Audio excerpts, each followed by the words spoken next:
Vous êtes les bienvenus dans la boîte à merveilles. Vous êtes priés de vous abonner à ma chaîne et de cliquer sur la cloche pour recevoir les prochaines vidéos. Je commence cette vidéo par boire à votre santé à vous tous in vino veritas.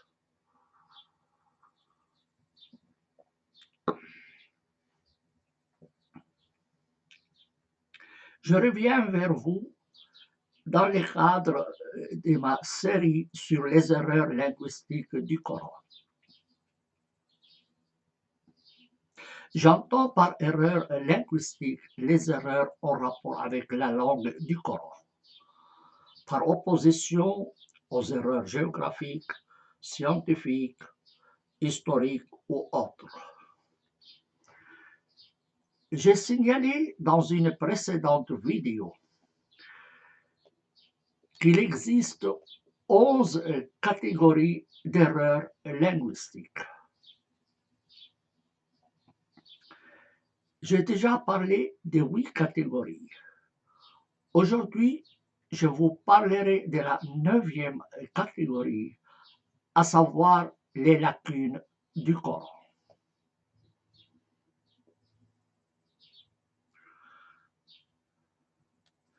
Je ne traiterai pas dans cette vidéo de ce qui a disparu du Coran,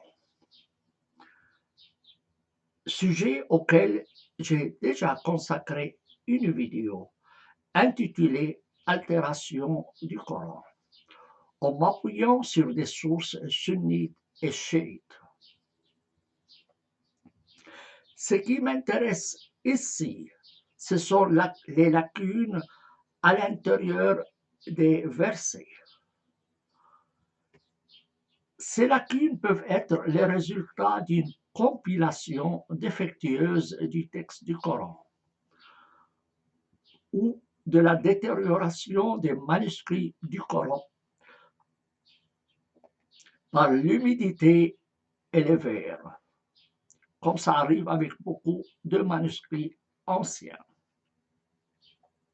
ou à cause de la chèvre d'Aïcha, la femme favorite de Mahomet, qui aurait mangé une partie du Coran, comme le rapportent des sources musulmanes. Ça peut être aussi un défaut de rédaction ou d'une maladie appelée trouble du langage. Les exégètes du Coran se sont heurtés à ce phénomène de lacunes, qui concerne environ 1/10 de ces versets. 1/10 des versets du Coran comporte des lacunes. Ils ont développé une théorie appelée omission et estimation.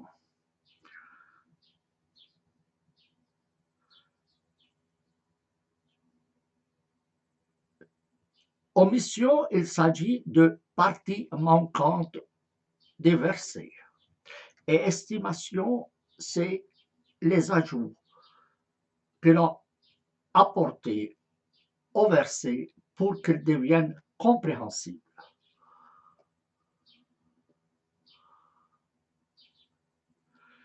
Mais évidemment, ces ajouts varient d'un exégète à l'autre, ce qui ne facilite pas la compréhension du Coran.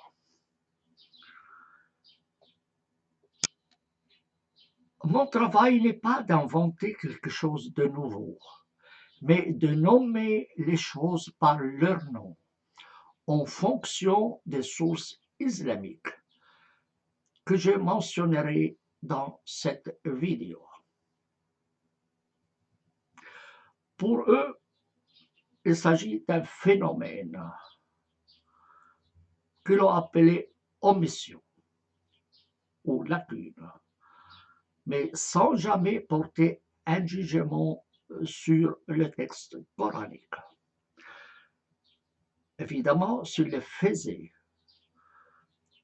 il aurait la tête tranchée. Mon travail est donc de reprendre ce que ces exégètes musulmans ont développé et de nommer les choses par leur vrai nom, à savoir erreur linguistique. Un discours doit en principe faire mention des différents éléments qui le rendent compréhensible, mais il admet que certains éléments soient omis comme étant sous-entendus ou par concision. On parle alors d'un style laconique, souvent utilisé dans les proverbes et dans les locutions largement usitées.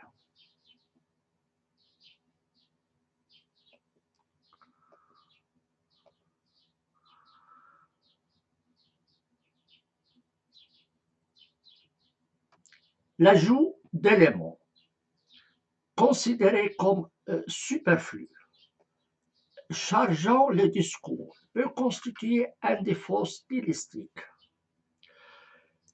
Une des marques de l'éloquence en langue arabe est la concision, d'où l'expression les meilleurs discours et les discours courts et concis. En arabe, خير الكلام ما قل ودل.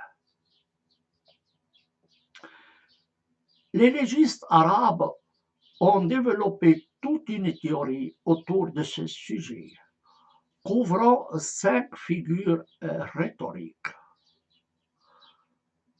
Je n'entrerai pas dans les détails ici. Je donne un exemple de concision.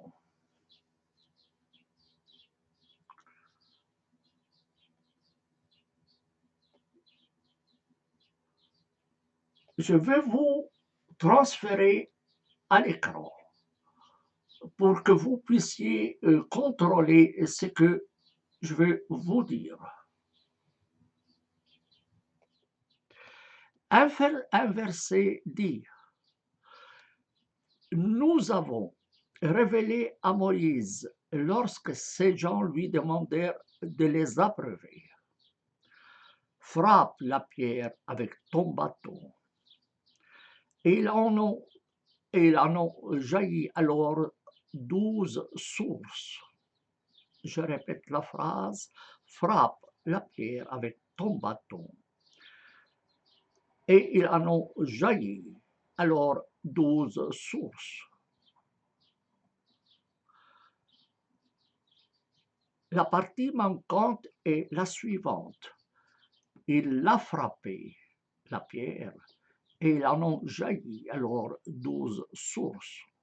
Cet élément que j'ai ajouté entre crochets est la partie manquante à ce verset. Mais on peut estimer que cette concision ne pose pas de problème de compréhension.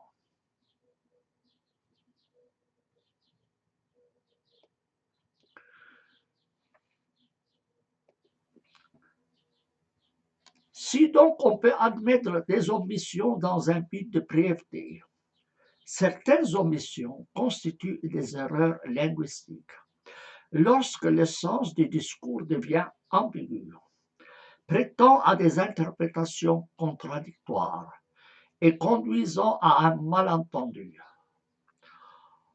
Or, le Coran comporte un grand nombre de versets laconiques qui sont franchement lacunaires. Laconique, on entend par terme laconique concis, et lacune signifie présence d'éléments manquants.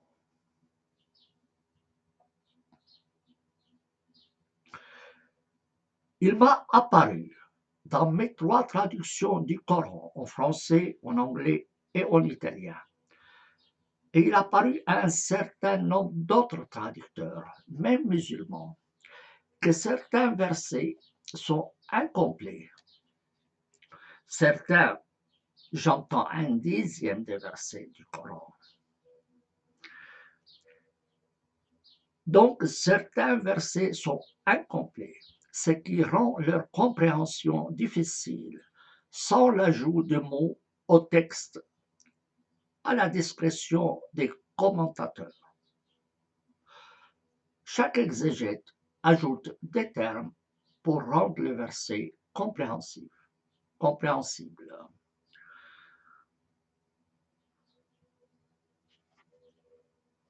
Les traducteurs ont fait de même.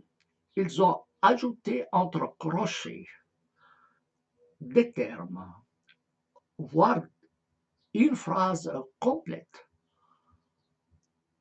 pour rendre le sens du verset clair.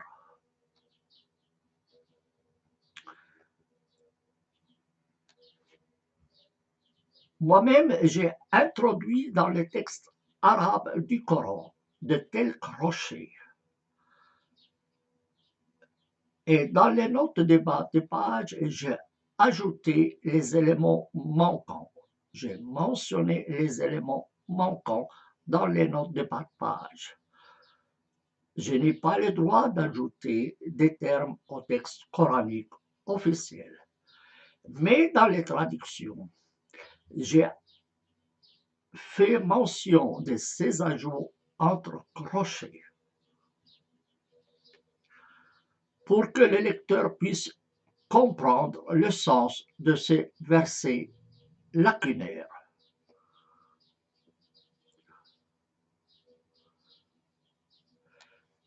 Un lecteur arabe ne se rend pas compte de ces lacunes. Il passe sur un texte sans les questionner.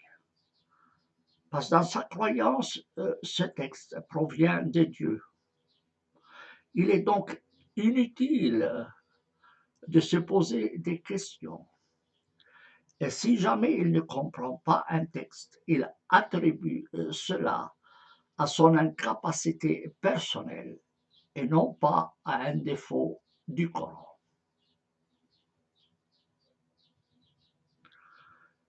Un lecteur arabe ou musulman, j'entends.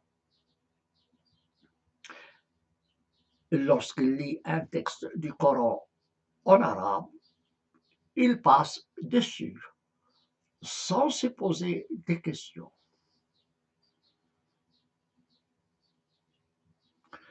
Sans cela, il mettrait en doute l'origine divine du Coran. Un traducteur, par contre, ne peut pas faire de même. Il est obligé de s'arrêter à chaque mot pour essayer de donner un sens au texte qu'il doit traduire. Pour ceux qui ne comprenaient pas la langue arabe.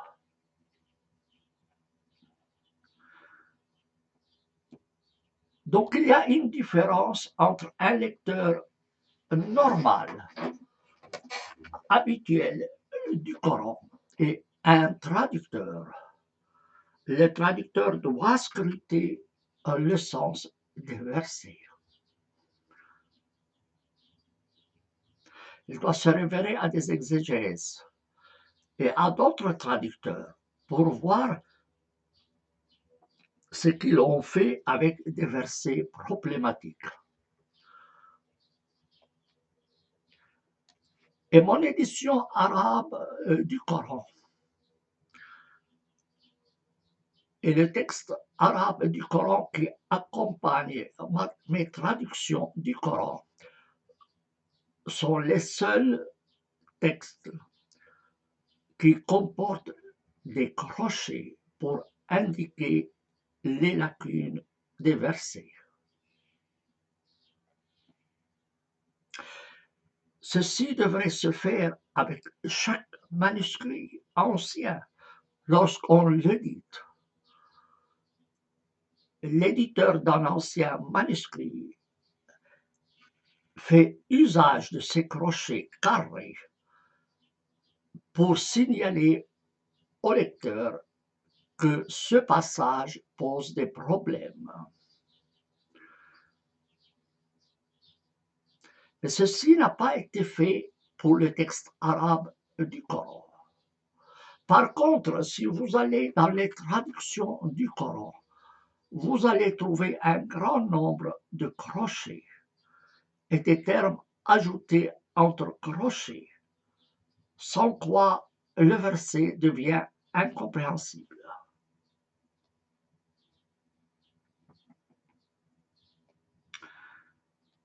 Mais évidemment, chacun va comprendre le verset comme il peut. Et souvent, il n'y en a pas deux qui s'entendent sur le même ajout. Et les sunnites et les chiites ont leur manière de compléter les versets lacunaires. Je vous signale ici un exemple. Vous signale ici un exemple pour que vous puissiez en juger de vous-même. Voilà ce que dit un verset. Quand tu te dégages de ton travail, ici c'est entre parenthèses, dresse-toi pour prier. De nouveau entre parenthèses pour prier. Ces ajouts proviennent de moi. Ils ne se trouvent pas dans le texte arabe. Le texte arabe a simplement des crochets avec 3 points qui indiquent la présence de lacunes dans le texte de ce verset. Les ajouts qui proviennent de moi se basent sur des sources plutôt sunnites. Mais si je me base sur des sources chiites, les ajouts diffèrent. Je vais vous donner 3 traducteurs musulmans de ce verset. Voilà ce qu'écrit Hamidullah. Voilà ce qu'écrit Hamidullah. Je dois vous le donner en noir pour que vous vous rendiez compte. Quand tu te libères, donc, lève-toi. Voilà ce qu'il a traduit littéralement Hamidullah. Abdelaziz, un autre traducteur musulman, écrit « Quand tu termines alors, consacre-toi à l'adoration. » Or, l'adoration n'existe pas dans le texte arabe. Boubacar, le recteur de la mosquée de Paris, traduit « Quand tu auras des loisirs, recueille-toi. » Mais le texte arabe ne dit pas cela. Le texte arabe ne dit pas cela. Si je veux traduire littéralement ce verset, ce serait comme suit. Quand tu te dégages ou quand tu termines, dresse-toi. Les sunnites, les exégètes sunnites disent qu'il y a deux éléments manquants dans ce verset. Quand tu te dégages de ton travail, dresse-toi pour prier. Ce sont là deux éléments qui font défaut dans la version arabe et que les exégètes ont dû ajouter pour rendre le texte compréhensible. Les chiites, eux, comprennent ce verset totalement différemment. Ils traduisent en se basant sur une variante du Coran. Quand tu te dégages de la prophétie, ou quand tu as fini la prophétie, nomme ton successeur. Nomme ton successeur.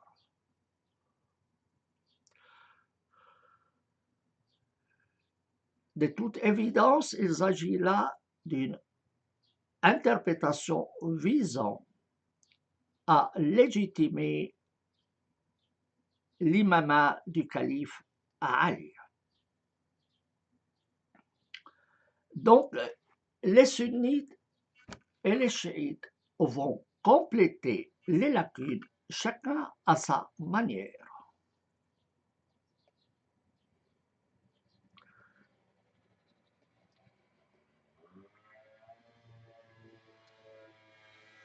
Dans la traduction française, j'ai donné ma propre traduction et dans les notes, j'ai donné 3 autres traductions.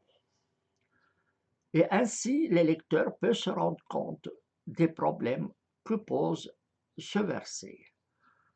Je n'ai pas signalé l'interprétation chiite dans mes traductions françaises, anglaises et italiennes. Mais dans l'édition arabe, je l'ai fait. Je ne voulais pas trop encombrer les lecteurs francophones.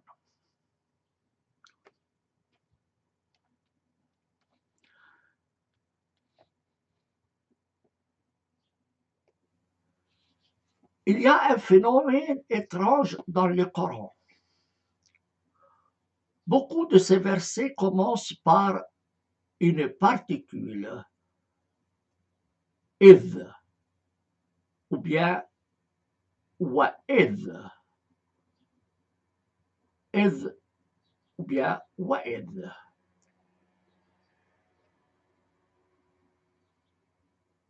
Tel quel, le verset est incompréhensible. Pour cela, les exégètes ont ajouté des éléments à de tels versets. Je donne ici quelques exemples en donnant des ajouts entre crochets, en me basant sur des sources sunnites. Voilà, je vous donne premier verset. Rappel, lorsque ton Seigneur dit aux anges, je vais créer de la glaise à humain. Rappel est un élément ajouté au verset. Il n'existait pas dans la version arabe. La version arabe dit lorsque ton Seigneur dit aux anges, je vais créer de la glaise un humain. Il est clair que ce verset comporte une lacune. Donc les exégètes ont compris ce verset par l'ajout d'un élément rappel lorsque ton Seigneur dit aux anges, je vais créer de la glaise un humain. Je vous donne un autre verset.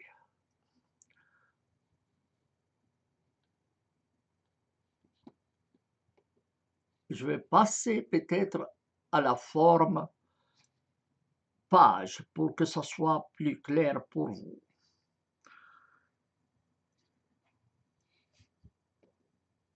Un verset dit rappel.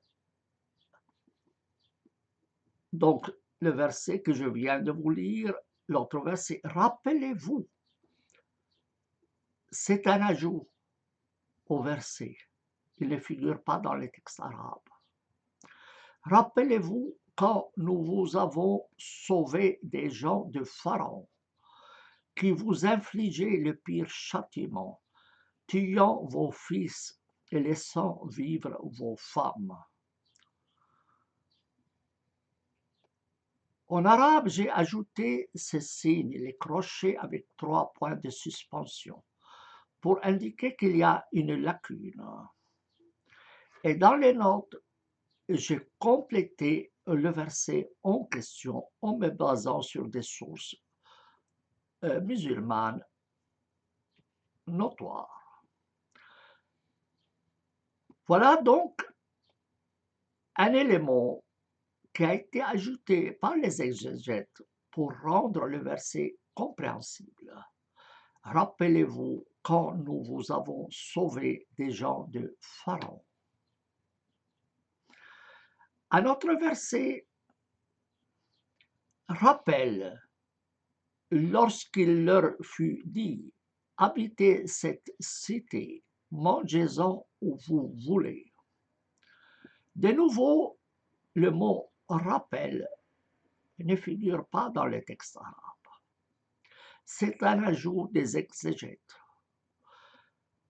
Pour signaler la présence de cette lacune, j'ai ajouté dans la version arabe des crochets avec 3 points de suspension. Et dans les notes, j'ai signalé l'élément manquant en donnant mes sources. Un autre verset rappelle lorsque parmi eux une nation dit « Pourquoi exhortez-vous des gens que Dieu détruira ou châtiera d'un châtiment fort ?» De nouveau, le terme « rappel » ne figure pas dans le texte arabe. Et j'ai signalé cette lacune de nouveau avec ce crochet et 3 points de suspension. Un autre verset rappelle lorsque Moïse dit à sa famille. Rappel est un ajout qui ne figure pas dans le Coran. Donc, rappel, lorsque Moïse dit à sa famille, j'ai aperçu un feu, je vais vous en apporter une nouvelle.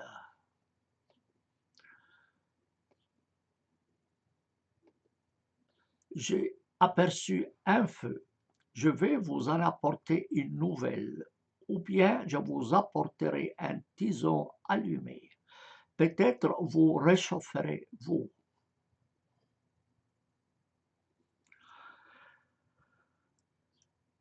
Donc les ajouts entre crochets sont 2 mois.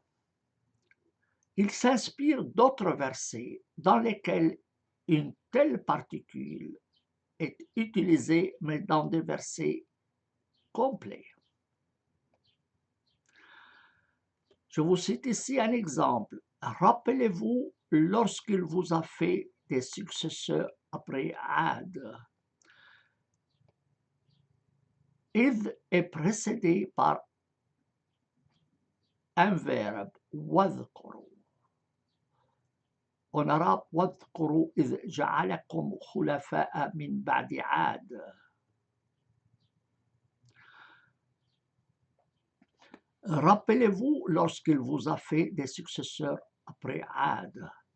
Rappelez-vous existe dans la version arabe du Coran.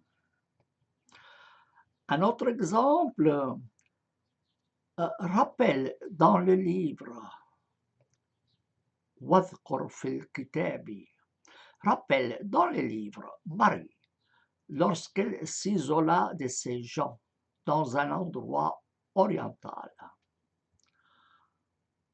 Rappel ici figure dans les textes arabes. Un autre exemple, rappel dans le livre Abraham. Il était un véritable, il était un véridique et un prophète lorsqu'il dit à son père, « Oh mon père, pourquoi adores-tu ce qui n'écoute, ni ne voit, ni ne te sert à rien ?» Rappel ici n'est pas un ajout. Il se trouve dans les textes coraniques.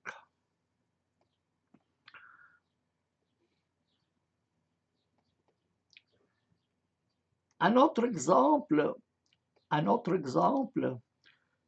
qu'est-il parvenu le récit de Moïse lorsqu'il vit du feu? Il dit à sa famille, restez.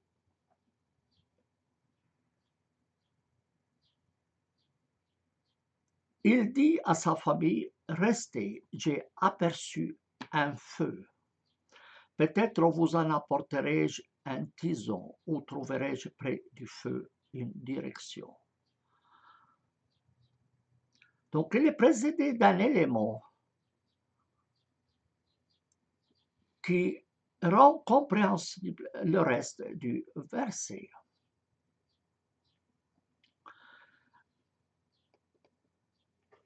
Je ne veux pas ici vous multiplier les exemples pour ne pas prolonger inutilement cette vidéo.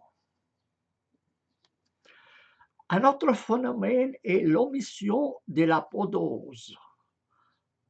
Apodose, c'est la réponse d'une proposition conditionnelle. Vous comprendrez immédiatement de quoi s'agit-il. En arabe, on dit jawab al-shart. Je vous donne un exemple. Si vous venez chez moi, je vous servirai du café. Mais si je ne dis pas la deuxième partie, je vous servirai du café. Vous allez me dire, alors si je viens chez vous, qu'est-ce qu'il arrivera? Il en est de même dans des versets du Coran. La première partie de la phrase existe bel et bien, mais la deuxième partie, qui s'appelle donc réponse d'une proposition conditionnelle, ou apodose, c'est un mot technique, fait défaut. Ce phénomène se rencontre dans de nombreux versets. Donc, une partie de la phrase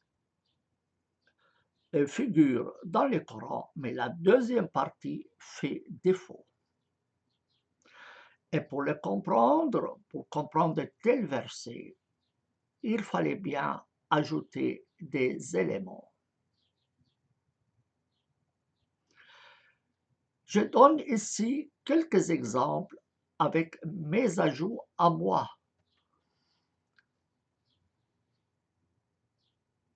Des ajouts des éléments manquants que je mets entre crochets. Je vous donne ici un exemple.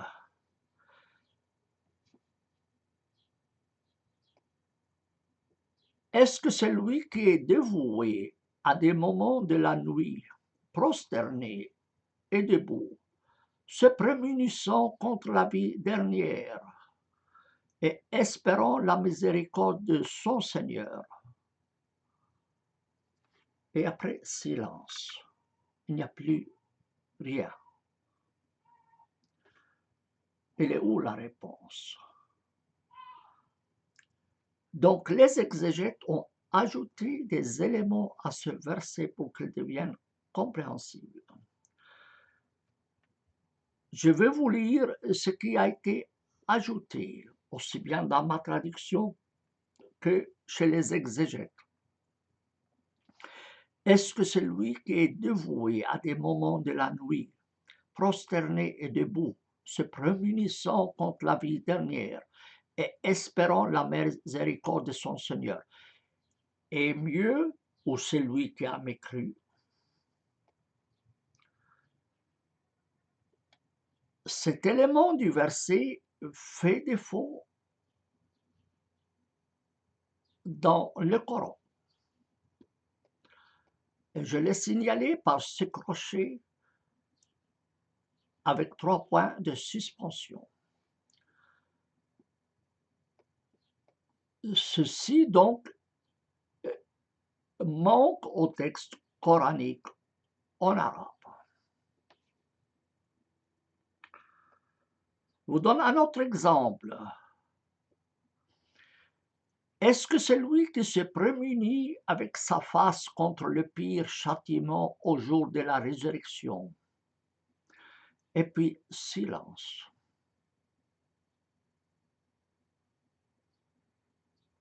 Il manque quelque chose. Alors les exégètes ont ajouté ce qui suit.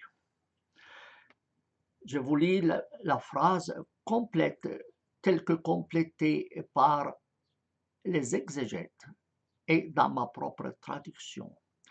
Est-ce que celui qui se prémunit avec sa face contre le pire châtiment au jour de la résurrection, et là intervient l'ajout, est comme celui qui en est protégé en entrant dans le jardin, ça veut dire le paradis. Ces éléments-ci ne figurent pas dans les textes arabes.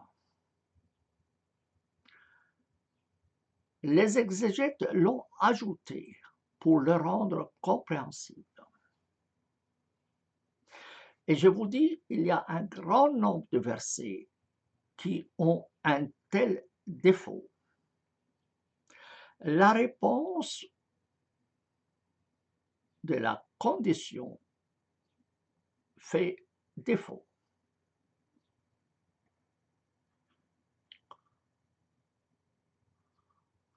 Je vous donne un autre exemple.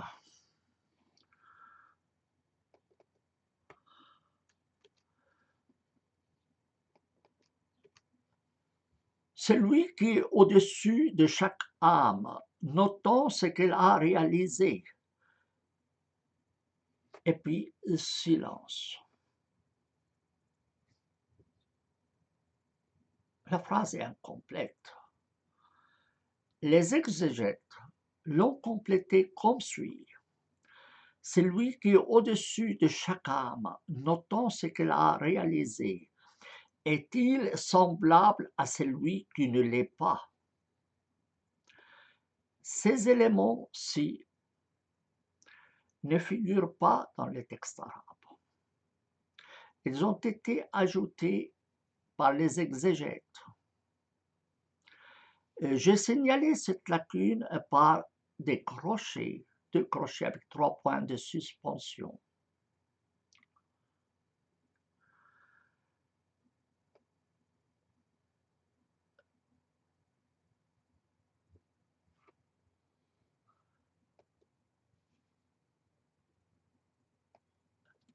Je vous signale ici que je n'ai pas pris en compte tous les ajouts inclus dans les traductions en général à des fins de clarification et afin de ne pas encombrer le lecteur. Par exemple, cette traduction ajoute le nom d'Abraham dans le verset suivant. Il dit, « Paix sur toi, je demanderai pardon à mon Seigneur pour toi. » Il était accueillant à mon égard. Qui? Il. Si vous lisez le contexte, vous comprendrez qu'il s'agit d'Abraham. Des traducteurs ont ajouté le nom Abraham pour rendre le verset plus clair. Moi-même, je ne l'ai pas fait pour ne pas encombrer le lecteur, estimant que celui qui lit ce verset dans ce contexte saura de qui s'agit-il.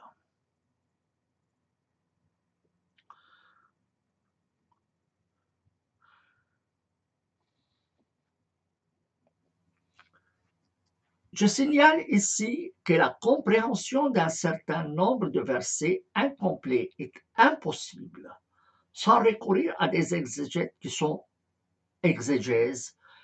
Donc, je signale que la compréhension d'un certain nombre de versets incomplets est impossible sans recourir à des exégèses qui sont elles-mêmes contradictoires ou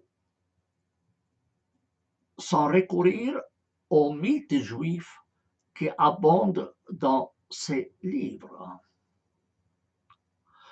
Voilà pourquoi il est important de connaître les sources du Coran afin de combler les lacunes de ce dernier. Il y a un grand poète irakien qui a écrit une biographie de Mahomet qui s'appelle Ma'rouf al-Rousafi, un fameux poète irakien que tous les étudiants dans les écoles arabes étudient. Il a écrit un ouvrage, donc une biographie de Mahomet intitulée Ash-Shakhsiyya al-Muhammadiyya, ou la personne de Mahomet. C'est un ouvrage qui a été publié 50 ans après son décès, à sa demande. Et beaucoup de musulmans estiment que ce livre ne provient pas de lui. Que dit Ma'rouf al-Rousafi à propos de ce phénomène? Ce qui caractérise le Coran, je veux vous mettre le passage devant vos yeux pour que vous puissiez le lire le cas échéant. Ma'rouf al-Rousafi dit ce qui caractérise le Coran par rapport aux autres livres révélés et non révélés, c'est le nombre des lacunes. Lisez de longues exégèses, en particulier celles des auteurs.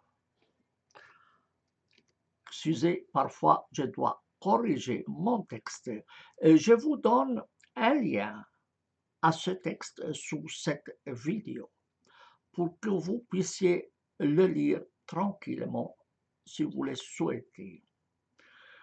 Donc, dit Ma'rouf al-Rousafi, lisez de longues exégèses, en particulier celles dont les auteurs ont évoqué la rhétorique et l'éloquence dans le Coran, comme l'exégèse de Samarshari.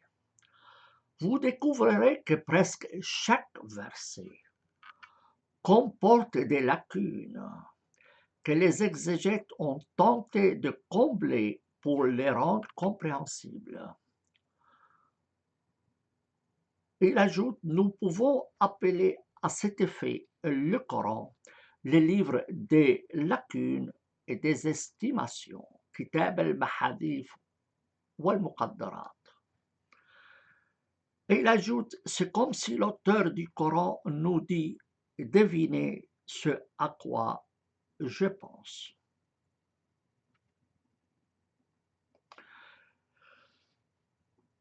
Je répète ce que j'ai dit auparavant. Presque un dixième des versets du Coran comporte des lacunes qui le rendent incompréhensible. Ma'rouf al-Rousafi dit chaque verset comporte des lacunes. Certaines lacunes peuvent être facilement déchiffrées. Mais il y a des lacunes qui rendent le texte absolument incompréhensible. Et j'estime le nombre de versets qui sont lacunaires à un dixième des versets du Coran. Sur quoi je me suis basé pour déterminer ces lacunes? Comme je vous l'ai dit, je n'invente rien. Je ne fais que reprendre ce que les sources musulmanes elles-mêmes disent. Alors je me base surtout sur l'ouvrage de Suyuti, appelé Al-Itqan fi Ulum al-Qur'an.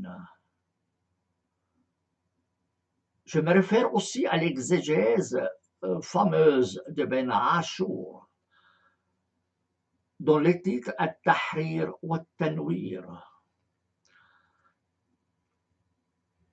mais aussi je me base sur l'article de Mohammed La'jal intitulé ظاهرة الحذف البلاغي في القرآن الكريم, ainsi que sur le livre de Ali Abdel Fattah Mohyi al-Shomari, دلالة الاكتفاء في الجملة القرآنية.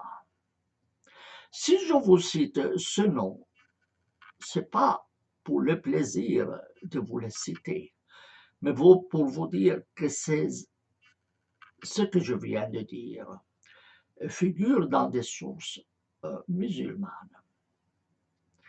Ce dernier ouvrage, donc de Ali Abdel Fattah Mohyi al-Shomari, refuse d'utiliser le terme lacune en raison de sa connotation négative, estimant que le Coran, étant parole de Dieu, est parfait et précis dans son sens.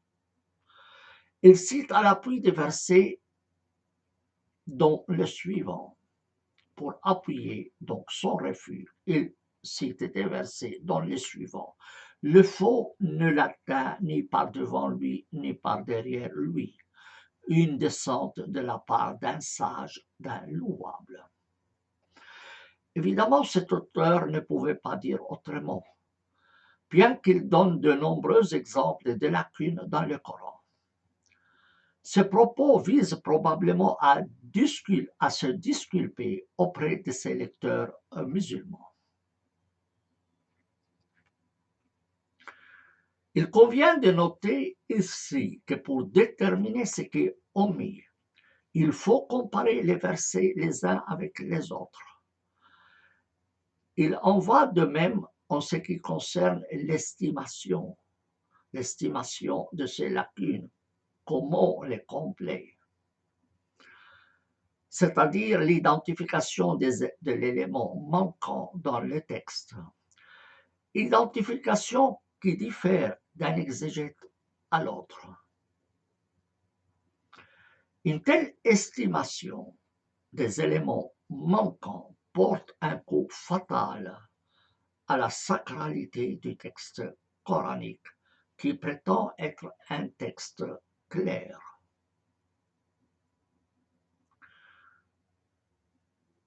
Raison pour laquelle les exégètes ajoutent après leur explication une expression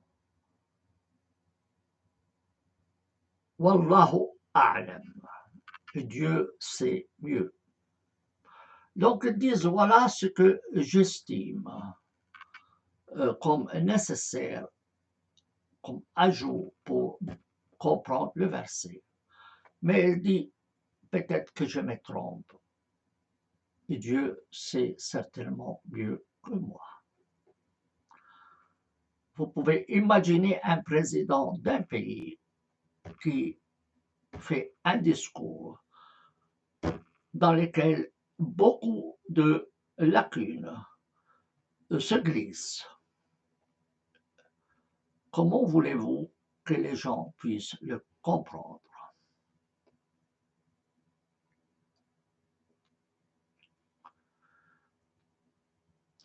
Alors, on peut comparer des versets qui sont complets et qui sont repris dans l'essentiel est repris dans d'autres versets, mais ces versets-là sont lacunaires.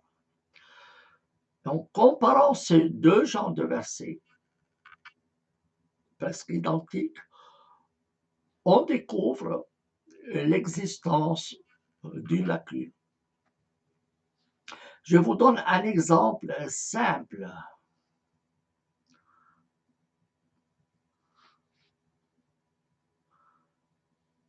Je vous donne un exemple très simple que j'ai mentionné d'ailleurs dans ma précédente vidéo.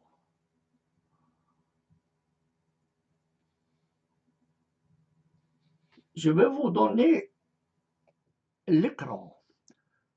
Il vous a interdit la charogne, le sang, la chair de porc, et ce qui a été offert à un autre que Dieu.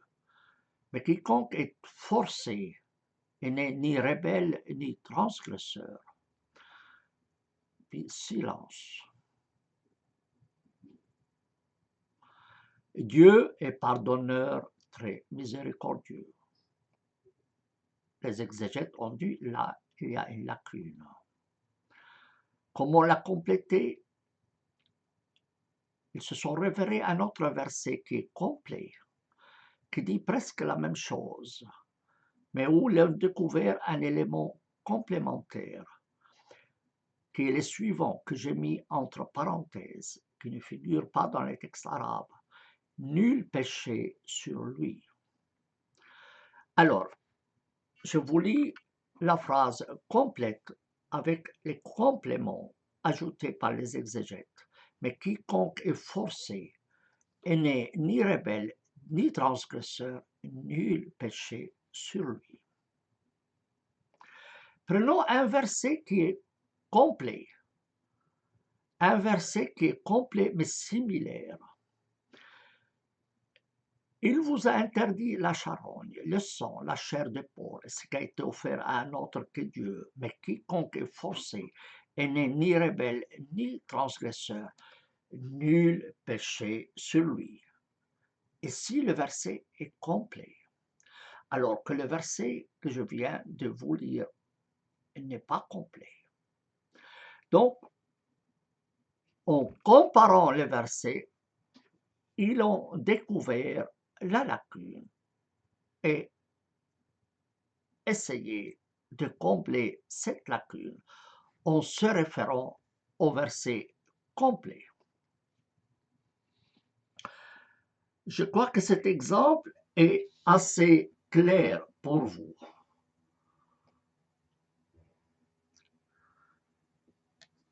Les lacunes du Coran constituent une des raisons de son ambiguïté.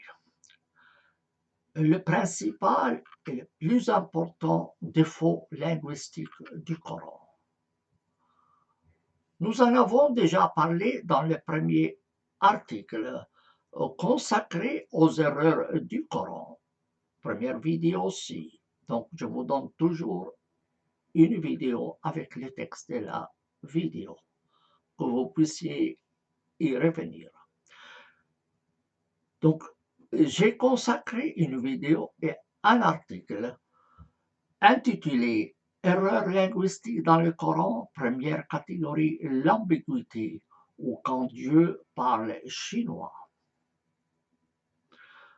Nous en empruntons un exemple d'ambiguïté en citant les propos de l'exégète Al-Halabi dans son livre intitulé Al-Durr al-Masoun concernant le verset suivant que je vais vous mettre à l'écran.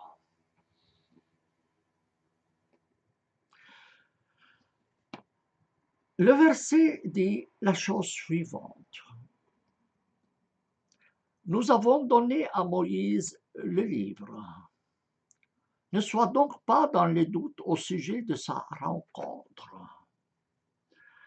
Et nous l'avons fait une direction pour les fils d'Israël.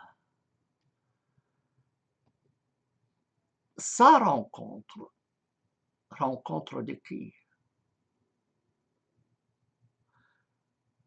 Se réfère à quoi ce verset? Alors, les exégètes ont proposé 6 possibilités, 6, pas une, 6.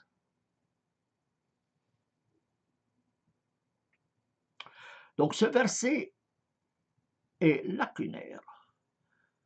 Pour le compléter, il faut pratiquement se référer à 6 propositions des exégètes.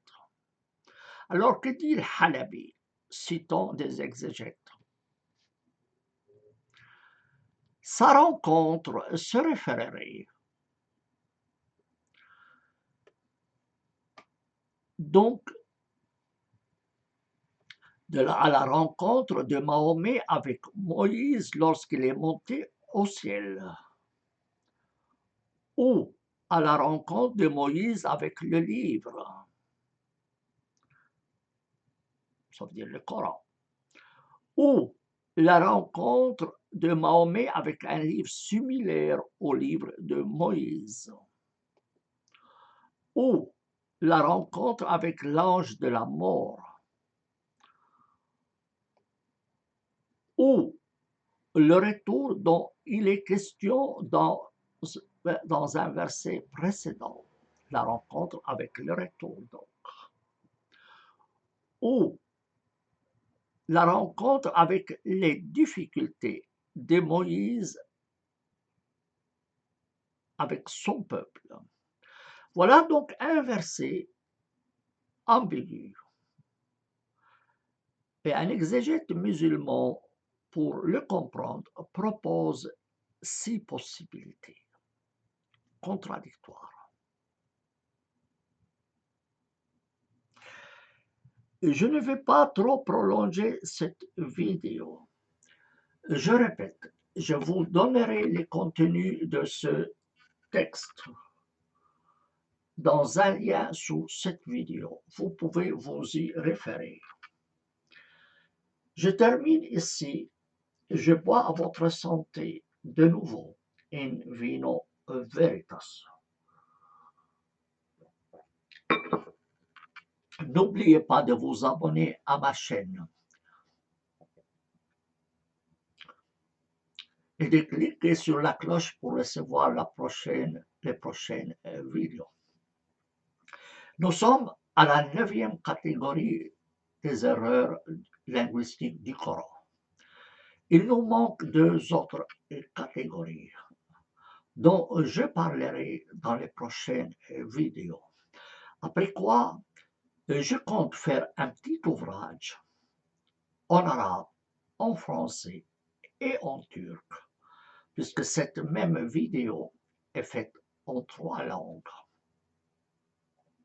que je mettrai à votre disposition gratuitement. Je vous souhaite une bonne soirée et une bonne nuit, et à la prochaine.